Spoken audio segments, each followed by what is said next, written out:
다 같이 하나님 앞에 예배를 드리겠습니다.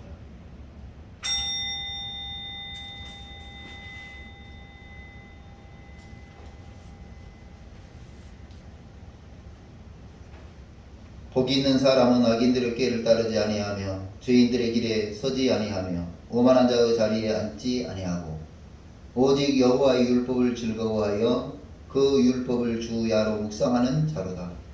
그는 시냇가에 심은 나무가 철을 따라 열매를 맺으며 그 잎사귀가 마르지 아니함 같으니 그가 하는 모든 일이 다 형통하리로다. 거룩하신 하나님 아버지, 오늘도 우리는 복 있는 사람이 되기를 소망하며 하나님의 말씀과 율법을 마음에 새기고 그 율법을 준행하며 살기로 늘 결심합니다. 지난 한 주간 동안도 하나님의 영광과 복음을 위해 살다가 오늘 거룩한 주일을 맞이하여 하나님 앞에 신령과 진정으로 예배드립니다. 예배드리는 모든 성도들에게 주의 성령의 밝은 빛을 허락하여 주시옵시고 그들이 하나님의 율법의 말씀을 통하여 더욱더 복 있는 삶이 되도록 축복하여 주옵소서. 주의 성령께서 함께 하심으로 악한 어둠의 영들은 떠나가게 하시고 주 예수 그리스도의 이름의 능력과 권세가 승리를 허락하여 주시기를 간절히 원하옵고 예수님의 이름으로 기원하옵나이다. 아멘. 찬송가 197장 찬송하겠습니다.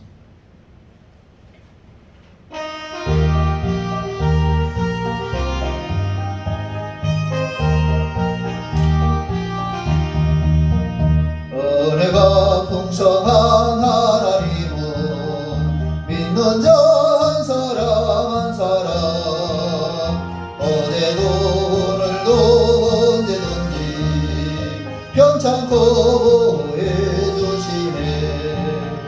주여 성령의 은사들을 오늘도 내려주소서. 성령의 뜨거운 물길로서 오늘도 충만케 하소서. 정욕과 죄악에 물든 마음을 성령의 물길로 태우사 정결케 하소서. 태우소서. 깨끗게 하여 주옵소서. 주여 성령의 은사들을 오늘도 내려주소서.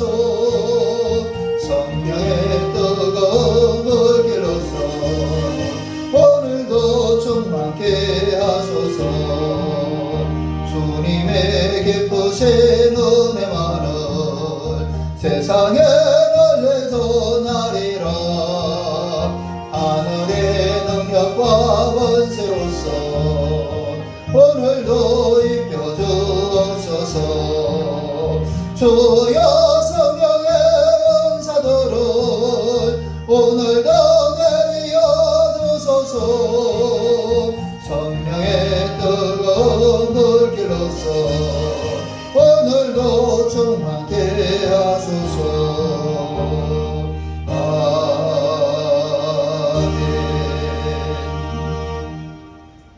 성경 말씀은 마태복음 22장, 신약성경 마태복음 22장 말씀 35절부터 40절까지 신약성경 마태복음 22장 34절부터 40절입니다. 예수께서 사두개인들로 대답할 수 없게 하셨다 함을 바리새인들이 듣고 모였는데 그 중에 한 율법사가 예수를 시험하여 묻되 선생님, 율법 중에서 어느 계명이 크니까? 예수께서 이르시되 내 마음을 다하고 목숨을 다하고 뜻을 다하여 주 너의 하나님을 사랑하라 하셨으니 이것이 크고 첫째 되는 계명이요 둘째도 그와 같으니 내 이웃을 내 자신과 같이 사랑하라 하셨으니 이 두 계명이 온 율법과 선지자의 강령이니라. 아멘. 오늘은 8.15 광복 76주년입니다. 나라와 민족을 위해서 희생하시고 조국을 되찾기 위해서 목숨을 아끼지 않으셨던 선현들에게 깊은 감사를 표하면서 이 시대에 과연 우리가 애국하는 것은 무엇일까 생각하다가 우리가 진정 애국하는 것은 바로 하나님을 사랑하고 이웃을 사랑하는 것이다 이렇게 생각을 해서 오늘 하나님 사랑 이웃 사랑이라는 제목으로 율법의 하나님의 말씀을 전해드립니다. 이제 예수님이 가시는 길마다 예수님을 방해하는 세력들이 있었습니다. 사두개인들이 그랬고 바리새인들이 그랬습니다. 이들은 자기들이 가지고 있는 기득권을 침해한다고 생각했습니다. 예수님의 명성이나 예수님의 유명세가 자기들이 가지고 있는 특권을 저해한다고 생각했습니다. 사두개인이나 바리새인들이나 율법학자들은 예수님께서 행하시는 말씀 강론과 삶의 모습이 자기들의 삶을 지적질한다고 생각을 했습니다. 그래서 예수님을 늘 힐날하고 비판합니다. 예수님께서 사두개인들로 대답할 수 없게 하셨다. 바로 부활 논쟁에 관한 이야기입니다. 그래서 이 사두개인들이 대답할 수 없는 그런 대답을 하셨죠. 그때 이 이야기를 들은 바리새인 중에 한 율법사가 물어봅니다. 그렇다면 당신은 계명을 지키고 있습니까? 이 전제하에 질문을 하는 거예요.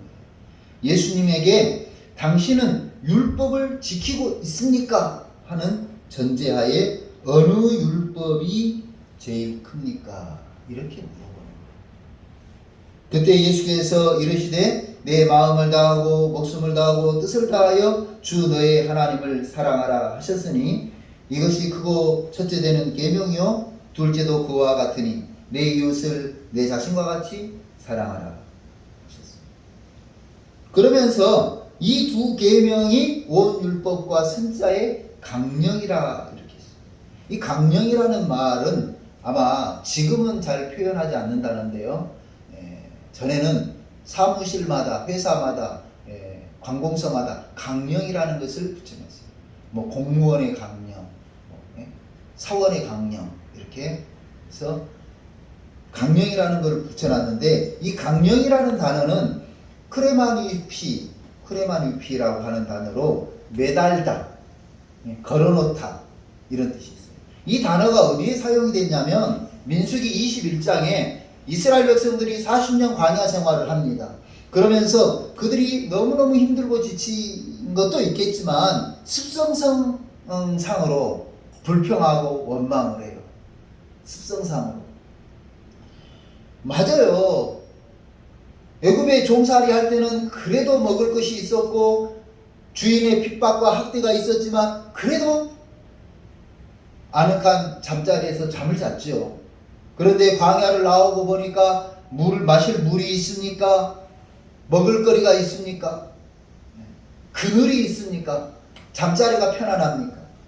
불평하고 원망합니다. 모세를 향해서 대적하고 하나님을 향해 원망하죠. 맞아요. 얼마나 두려운 생활이겠습니까? 이스라엘 백성들이 지나가는 길에 이 많은 군대가 가니까 주변 나라들이 위협을 느껴서 이스라엘 백성들을 공격하기도 했죠. 두려움도 있죠. 그때 이 민수기 21장을 보면 불평한 죄 때문에 하나님께서 불뱀을 풀어버리죠. 죄의 삭은 사망이라고 불뱀에 물린 사람들은 죽음을 당하게 됩니다. 그때 이스라엘 백성들이 회개하고 하나님 앞에 죄를 용서를 구합니다. 그래서 하나님이 주신 말씀 놋뱀을 만들어 장대에 매달아라. 그러면 그 뱀을 본 자마다 살리라. 바로 막대에 걸린 것, 이것이 바로 강령입니다. 아무것도 아닌 것 같지만 그 놋뱀을 바라본 자들은 살았다고 분명히 기록하고 있습니다. 본즉 산지라. 본즉 노뱀에 달린 그 뱀을 본즉 산지라. 이 단어가 십자가에 달리신 예수 그리스도에게도 사용이 되었습니다. 예수 그리스도께서 십자가에 달리실 때에 바로 막대 십자가에 매달린다. 예수 그리스도께서 십자가에 달리신 것을 본즉 우리도 살게 되는 줄로 믿습니다. 내 영혼이 살고 삶이 살고 내 인생이 사라지는 줄로 믿습니다. 그래서 크레마 뉴미는 우리 예수 그리스도를 바라보라는 의미가 담겨 있어요. 오늘 십자가에 달리신 예수 그리스도를 바라보는 성도가 하나님을 사랑하고 이웃을 사랑하는 성도인 것을 알아야 됩니다. 이처럼 하나님을 사랑하고 이웃을 사랑하는 것이 율법이고 선지자의 강령이고, 다시 말해서 이 강령이라는 말은 보이게 하라 그러는 거예요. 보이게 하라. 우리 기독교는 가끔 이런 단어를 써요. 오른손이 하는 일을 왼손이 모르게 한다. 맞아요. 이거는 구제할 때 쓰는 단어예요. 겸손한 것 같지만, 그 단어를 쓰는 사람이 겸손한 것 같지만 그 말을 하는 사람의 마음속에는 사람들에게 보이게 하지 않아도 나는 뒤에서 해 하면서 실제로 하지 않는다니까요. 하나님은 마음의 중심을 보신다는 말씀이 오른손이 하는 일을 왼손이 모르게 하라는 단어예요. 그래서 마음의 중심을 담아서 보여지도록 하라는 말이죠. 더 적극적으로는 마음의 중심을 담아서 보여지도록, 사람들에게 보이려고 하지 말라는 말입니다. 사랑이 보여져야 한다는 말이죠. 사랑이 보이지 않으니까 생겨난 단어가 정말 나 사랑해? 어느 두 부부가 이제 대화를 하는 중에 그러는 거예요. 부인이 남편이 하도 묵뚝뚝하게 그렇게 하니까 여보 나 사랑해? 사랑해? 자꾸 묻는다. 안 보여지니까 묻는다. 사랑하는 것이 보여주면 저 사람이 나를 사랑하는구나 인식하고 느끼고 경험하면서 만족해 할 텐데, 상대방이 하는 사랑이 보여지지 않으니까 나 사랑해? 질문하는 거죠. 옛날 어느 마을에 갑돌이와 갑순이가 있었다고 그럽니다. 둘은 마음으로 사랑했어요. 갑돌이도 갑순이를 연모하고 사랑하고, 갑순이도 갑돌이를 연모했어요. 그런데 그 노래의 핵심적인 단어가 뭐냐면 겉으로는 안 그런 척이다. 겉으로는 어떻게 해요? 안 그런 척. 갑순이가 나를 사랑하는 것 같아 이렇게 느껴야 되는데, 갑돌이가 나를 사랑하는 것 같아 이렇게 느껴야 되는데 느낄 수 없을 정도로 안 그런 척. 그러다가 갑순이가 시집을 가고 갑돌이는 그날 밤 먼 달을 바라보면서 울면 뭐하냐고. 울면 뭐하냐고. 그러면 우리는 어떻게 우리의 사랑을 보일까? 우리는 어떻게 하나님을 사랑하고 이웃을 사랑하는 우리의 사랑을 보일까? 십계명이가 잘 나타나 있습니다. 출애굽기 34장에 십계명이 기록되어 있는데요, 1계명부터 4계명까지는 하나님을 사랑하는 방법과 내용이 기록되어 있습니다. 그리고 5계명부터 10계명까지는 이웃을 사랑하는 방법과 내용이 적혀져 있습니다. 그래서 하나님이 이 모든 말씀으로 말씀하여 이르시되 나는 너를 애굽 땅 종되었던 집에서 인도하여 낸 내 하나님 여호와니라 밝히시면서, 첫째로 너는 나 외에는 다른 신들을 내게 두지 말라. 하나님을 대체할 만한 다른 신을 두지 말라는 겁니다.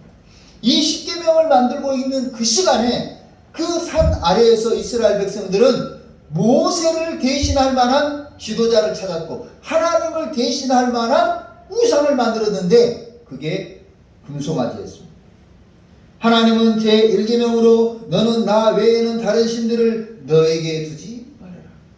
하나님을 대체할 만한 것을 만들지 말라고. 하나님만 바라보는 것, 하나님만 의지하는 것이 하나님 사랑하는 방법입니다. 제2는 너를 위하여 새긴 우상을 만들지 말고 또 위로 하늘에 있는 것이나 아래로 땅에 있는 것이나 땅 아래 물속에 있는 것에 아무 형상이든지 만들지 말며 그것들에게 절하지 말며 그것들을 섬기지 말라. 내 하나님 여호와는 질투하는 하나님이시여 나를 미워하는 자의 죄를 갚되 아비로부터 아들에게로 3, 4대까지 이르게 하거니와 나를 사랑하고 내 계명을 지키는 자에게는 천대까지 은혜를 베푸느니라. 성도 여러분, 우리 개신교가 들어온 이후로 우리나라가 잘 살게 된 것을 알아야 됩니다. 그때까지는 뭐 했습니까? 우상을 숭배했습니다. 조상을 섬긴다는 마음으로 조상신을 섬겼습니다. 기독교가 조상을 무시하는 종교가 아니에요.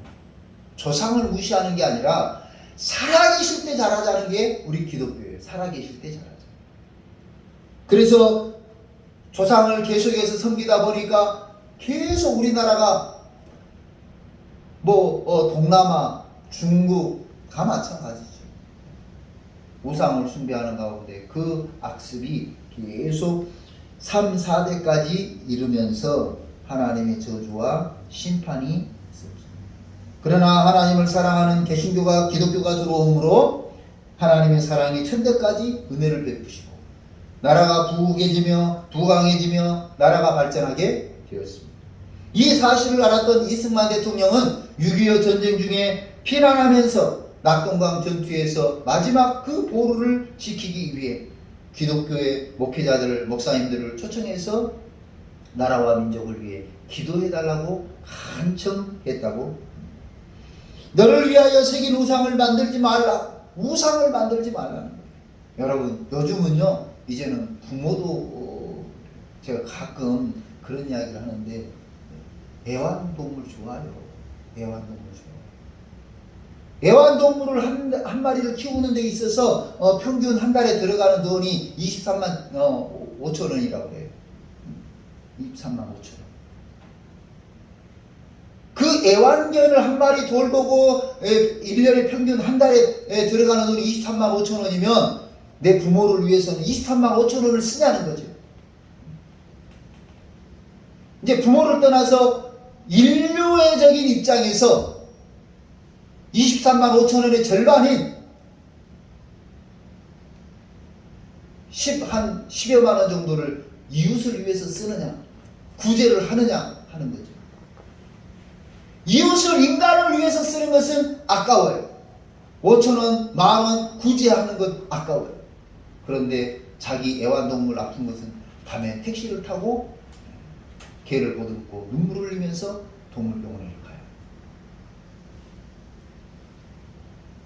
이게 오늘 우상이 되어버렸다는 거예요. 어떤 친구는 비트코인이 우상이 되어가지고 신나는 대로 비트코인에 그걸 보고 있어요. 코인의 위로 하늘에 있는 것이나 아래로 땅에 있는 것이나 땅 아래 물속에 있는 것은 어떤 형상이든지 말든지 말라 그랬는데 그것들이 형상이 되고 그것들이 마음의 자리에 확 박혀가지고 하나님을 대신하고 있다. 내 하나님은 질투하는 하나님인즉 너의 죄를 갚되 아비로부터 아들에게로 3, 4대까지 이르게 합니다. 비트코인 보는 시간, 강아지하고 노는 시간은 하루에도 몇 시간 몇 분, 기도하는 시간, 성경 읽는 시간은 제3은 내 하나님 여호와 이름을 망령되이 일컫지 마라. 하나님의 이름을 망령되게 부르지 마라. 하나님의 이름에 욕먹이지 말라는 거죠. 장난으로 부르지 마라. 여러분 드라마를 보면 아이고 하나님, 부처님, 예수, 석가모니님, 이렇게 농담 따먹기 하듯이 부를 수 있는 이름이 아니라 이 성경을 기록한 서기관들이요, 하나님의 이름이 엘이에요. 엘이라는 단어가 나오면 붓을 그대로 두고 가서 목욕을 하고 와서 새 붓을 가지고 성경을 써나가요. 또 엘이라는 단어가, 하나님이라는 단어가 나오면 가서 목욕 재개하고 와서 새 붓을 가지고 썼다고 해요. 그 정도로 하나님의 이름 앞에 신성함을 가졌다는 거죠. 내 하나님 여호와의 이름을 망령되이 부르지 말아라. 함부로 다루지 말라 하는 말씀입니다. 제사는 안식일을 기억하여 거룩하게 지키라. 엿새 동안 힘써 내 모든 일을 행할 것이나 일곱째 날은 내 하나님 여호와의 안식일인즉 너나 내 아들이나 내 딸이나 내 남종이나 내 여종이나 내 가축이나 내 문 안에 머무는 객이라도 아무 일도 하지 말라. 이는 엿새 동안에 나 여호와가 하늘과 땅 바다 그 가운데 모든 것을 만들고 일곱째 날에 쉬었음이니라. 여러분, 오늘 우리가 주일 예배에 주일을 성수하는 것은 바로 이 안식일 개념입니다. 그래서 주님이 죽으시고 부활하신 날에 우리가 기념하여 예배를 드리며 쉼을 갖는 것입니다. 어떤 정치인들은 이제 주 5일제도 많다, 주 4일제로 가자, 이야기합니다. 4일만 벌어도 먹고 살만 하겠죠. 어떤 사람은 한 달에 하루만 일하고도 먹고 살만한 사람이 있고, 어떤 사람은 일하지 않고도 먹고 살만한 체력을 가진 사람도 있겠죠. 그러나 땀 흘려서 일해야 되는 것이 우리 인생에게 주어진 하나님의 계명이고 또 우리 인간이 가진 특권이기도 한 것입니다. 사람들은요, 일한다 그러니까 돈과 연결이 되죠. 요즘은 자원봉사로 돈 받고 하려고 해요. 자원봉사로 돈 받고. 차량 운전 봉사하면 얼마 줍니까? 야, 알바하러 오는 거야? 봉사하러 오는 거야? 라고 물어봐요. 지금은 이제 그런 시대가 되어버렸어요. 모든 것을 수입으로 생각을 해요. 안식일을 기억하여 거룩히 지키라고 하는 말씀은 엿새 동안 힘써 일하라는 겁니다. 직업적인 수입을 위한 일도 하고, 어려운 사람 이웃을 돕는 일도 하고, 땀 흘리며 봉사하는 일도 하고, 어려운 누군가를 대신해서 달려주기도 하는 일을 해야 됩니다. 그러면서 안식일을 기억하여 거룩하게 지키는 거죠. 안식일을 지킨다고 그러니까 아무것도 안 하는 거라고 생각을 해요. 아니에요. 주일날에는 특히 이웃의 어려운 사람, 그동안 못 돌아본 마음 약한 사람들 돌아보는 날이 안식일이에요. 내가 정말 사랑을 주고 관심을 줘야 될 사람들을 돌아보는 날이 주일이에요. 이것이 1계명부터 4계명까지 하나님을 사랑하는 방법인 겁니다. 하나님을 사랑하는 우리 방법과 내용이 기록되어 있습니다. 그리고 5계명부터 10계명까지는 이웃을 사랑하는 방법과 내용이 기록되어 있습니다. 내 부모를 공경하라. 그리하면 내 하나님 여호와가 내게 준 땅에서 너의 생명이 길리라. 내 생명이 길기 위해서 아침에 보약을 먹고 저녁에 비타민을 먹고, 아침에 비타민을 먹고 저녁에 보약을 먹고 낮에 운동을 하고, 그러나 내 생명이 길어지는 방법은 부모를 공경하는 거라고 했습니다. 살인하지 말라, 간음하지 말라, 도둑질하지 말라, 내 이웃에 대하여 거짓 증거하지 말라, 제 10계명 내 이웃의 집을 탐내지 말라, 이렇게 말했습니다. 이것이 바로 하나님을 사랑하고 이웃을 사랑하는 방법과 내용입니다. 사랑하는 성도 여러분, 오늘 우리가 정말 하나님을 사랑하고 이웃을 사랑하는 삶을 살아야 합니다. 우리가 우리를 사랑하신 하나님을 생각한다면 우리가 하나님을 사랑해요. 하나님은 우리를 사랑하신다고 요한복음 3장 16절에 말씀하셨습니다. 하나님이 세상을 이처럼 사랑하사 독생자를 주셨고, 그리고 그 예수 그리스도께서 이 땅에 오셔서 우리에게 천국 복음을 전해주시며 약한 자들을 고쳐주셨습니다. 그 예수님이 십자가에 죽으시며 우리의 모든 죄를 담당해 주셨습니다. 그 예수님이 부활 승천하시며 우리를 사랑한다는 것을 확실하게 보여주셨습니다. 하나님을 향한 우리의 사랑을 보일 때입니다. 이웃을 향한 우리의 사랑을 보일 때입니다. 지금은 사랑이 필요한 시기입니다. 사랑이 필요한 사람들에게 우리의 사랑을 나눠줄 수 있는, 우리의 사랑을 보여줄 수 있는, 하나님을 향해서 우리의 사랑을 보여줄 수 있는 믿음의 성도들이 되시기를 바랍니다. 저는 특히 이웃사랑에 한국교회가 빈약한 것이 아닌가 생각해서 이웃사랑에 조금 초점을 맞춘다면, 노사연 씨의 노래 중에 바램이라는 노래가 있더라고요. 내가 어느 날 듣고 이걸 복음성가로 만들었으면 좋겠다. 그런 생각이 들었어요. 어느 날 삶에 지쳐 있을 때 어느 날 누군가가 내 얘기를 조금만 들어준다면,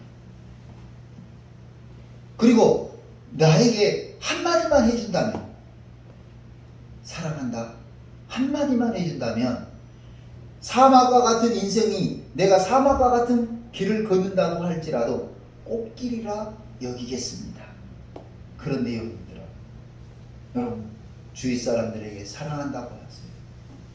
힘내라고 말하세요. 격려의 말을 아끼지 말아요. 제가 20살 때 불면증이 왔어요. 고등학교 때 73kg, 4kg 이렇게 다 불면증이 왔어요. 잠을 못 자고, 잠을 못 자니까 아침에 입맛이 없어요. 그래도 까칠까칠하니까 밥을 먹는 동안은 이게 한 달, 두 달 지나다 보니까 살은 급격하게 빠져서 최하로 빠질 때 58kg까지 빠져요. 그때 어려서부터 믿음 생활해온 내게 무슨 생각이 들었냐면, 이렇게 사느니 죽는 게 낫겠다. 밥 못 먹어요. 기운이 없어요. 직장을 가니까 일은 해야 돼요. 그때 이렇게 사느니 죽는 게 낫겠다. 막 그런 마음이 밀려들어요. 믿음 생활을 안 한 사람들은 오죽하겠습니까? 사막과 같은 인생길을 걸어가는 사람, 언젠가 누군가가 해준 그 한마디, 사랑한다. 언젠가 누군가가 해준 용기를 내. 그 한마디가 힘이 되고 용기가 되어서 사막을 걷는 것 같을지라도 꽃길이라 여겨진다. 너무 멋있는 표현이었습니다. 우리의 사랑을 보일 때입니다. 하나님을 향한 우리의 사랑을 보이고 이웃을 향한 우리의 사랑을 보이며 하나님을 사랑하고 이웃을 사랑하는 저와 여러분이 되시기를 주님의 이름으로 축원합니다. 기도하겠습니다. 고마우신 하나님 감사합니다. 오늘 애국하는 마음이 무엇인지, 그것은 바로 하나님을 사랑하며 이웃을 내 몸과 같이 사랑하는 것이라는 사실을 알게 되었습니다. 아버지 하나님, 십계명을 통하여서 우리가 보이는 사랑의 방법과 내용을 알게 되었사오니 하나님을 사랑하며 이웃을 사랑하는 우리 능동교회 성도들, 우리 모든 성도들이 되게 하여 주옵시고, 하나님을 사랑하고 이웃을 사랑함으로 하나님의 놀라운 축복과 상급을 쌓는 우리 성도들이 되게 하여 주시옵소서. 거룩하시군 하나님 아버지, 우리 성도들 한 사람 한 사람 삶의 무게가 다 있습니다. 그러나 그 삶의 무게를 예수 그리스도께서 십자가에 매달아 달려 죽으심으로 모두 풀어주셨사오니 우리는 십자가에 달리신 예수 그리스도를 바라보며 아버지 하나님, 치유받고 고침받고 회복받고 해결받는 은혜의 성도들이 되게 하여 주시옵소서. 광야에서 불뱀에 물린 이스라엘 백성들이 장대에 달린 놋뱀을 바라보며 구원받고 치유받고 생명을 보존받은 것처럼 십자가에 달리신 예수 그리스도를 바라보며 구원받고 구원의 기쁨과 감격을 회복하는 우리 모든 성도들 되게 하여 주옵소서. 예수 그리스도의 이름으로 기도하옵나이다. 아멘.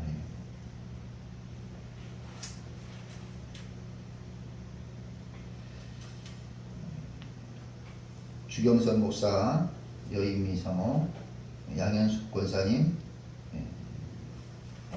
또 목회자 가정에서 11조 예물과 감사 예물을 드렸습니다. 고마우신 하나님 아버지 감사합니다. 이 귀한 예물을 받으시고 흠양하여 주옵소서. 경제적으로 어려운 시기에 하나님 앞에 하나님의 것을 구별하여 드리는 귀한 손길들 기억해 주시고 축복하여 주시옵시고, 아버지 하나님의 것으로 당연히 구별할 줄 아는 이 삶이 하나님께 큰 은혜와 또 칭찬의 축복이 되도록 인도하여 주셔서 하나님 앞에 드린 예물 때문에 시험 들지 않도록 도와주시고, 이 예물이 쓰일 때에 하나님 교회가 부흥되게 하시고 영원히 살려지게 하시고 복음 전파가 더욱더 활발하게 이루어지도록 축복하여 주옵소서. 수술 앞둔 어린 생명에게도 주님께서 함께 해주시고 하나님 아버지 그 영혼을 사랑하여 주셔서 치료가 잘 될 수 있도록 은혜를 베풀어 주옵소서. 이제는 우리 구주 예수 그리스도의 은혜와 하나님 아버지의 무한하신 사랑과 성령의 위로하시고 교통하시고 충만하심이 하나님 앞에 하나님을 사랑하며 이웃 앞에 이웃을 사랑하는 귀한 삶을 살기로 결심하고 다짐하는 우리 모든 성도들과 수술을 앞둔 성도에게 하나님의 큰 은혜가 함께 하시기를 축원하옵나이다.